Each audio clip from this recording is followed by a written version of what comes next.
¿Y si una única y antigua profecía tuviera la clave para entender la identidad de un rey, de un dios y de un nombre? Bueno, pues esa es justo la idea central del libro que vamos a desgranar hoy. Un rey, un señor y un nombre. Vamos a ver cómo su argumento conecta estos tres conceptos en una sola figura. Para seguir el hilo de este argumento, vamos a hacer un recorrido muy lógico. Empezaremos con la idea principal del libro. Luego rastrearemos una profecía clave sobre un rey. Veremos cómo se interpreta su llegada, el poder que reside en su nombre y ya para terminar, qué significa eso de estar a la diestra del rey. Es que todo, absolutamente todo el argumento del libro, pivota sobre una única y potentísima profecía del Antiguo Testamento. Es, digamos, la piedra angular sobre la que se va a construir todo lo demás. Y ese versículo es Zacarías 14:9.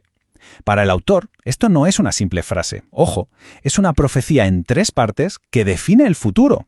De hecho, todo el libro se podría ver como una reflexión profundísima sobre estas pocas palabras.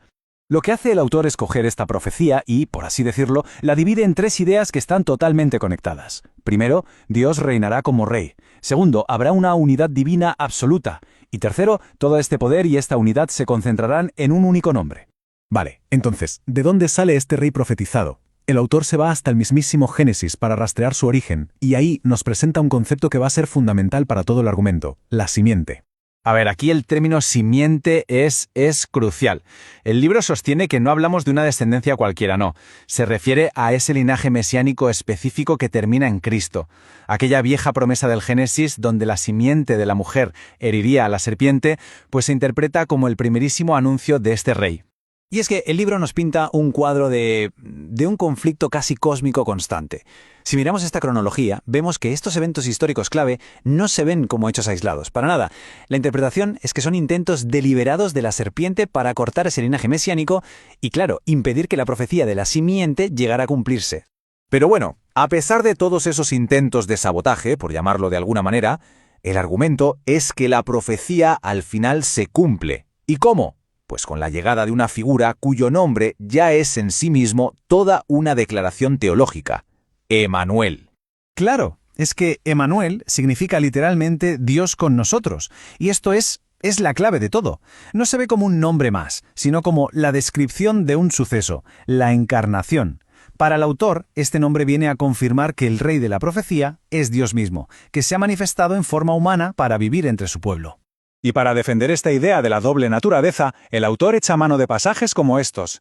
Por un lado, en Romanos 9:5 se le describe como Dios sobre todas las cosas, pero por otro, en 1 de Corintios se le llama el segundo hombre, de origen celestial. Esta dualidad, el ser divino y humano a la vez, es fundamental para la tesis de que Dios tenía que hacerse hombre para poder cumplir su papel de rey.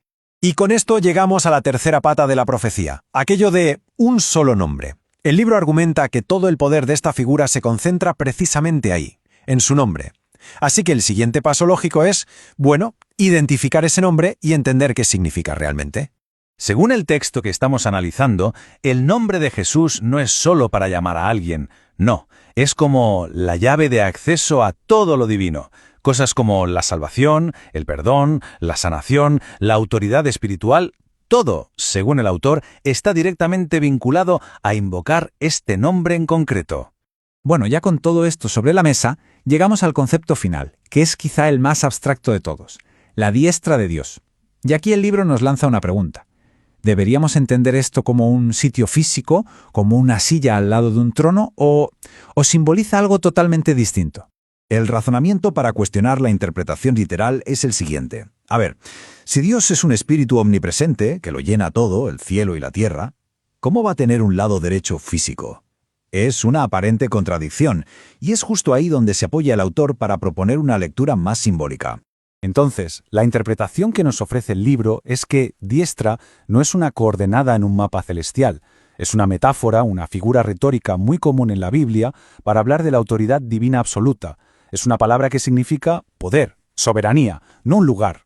Por lo tanto, cuando las Escrituras hablan de Jesús a la diestra de Dios, la conclusión a la que llega el autor es que no se refieren a un lugar, sino a una función, la de ejercer el poder total de Dios. Estar a la diestra, en este sentido, es tener la omnipotencia de la deidad. Y así es como todas las piezas del rompecabezas, según este argumento, encajan.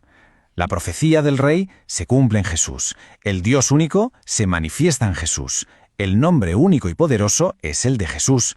Y la posición de máximo poder, la diestra, es la autoridad que ejerce Jesús. Todo, absolutamente todo, converge en una única figura. Y así, todo el argumento del libro nos deja con una pregunta final. Una idea que resuena en toda la obra. Si un rey, un dios y toda su autoridad pueden estar contenidos en un solo nombre, ¿cuál es entonces el verdadero alcance de su poder?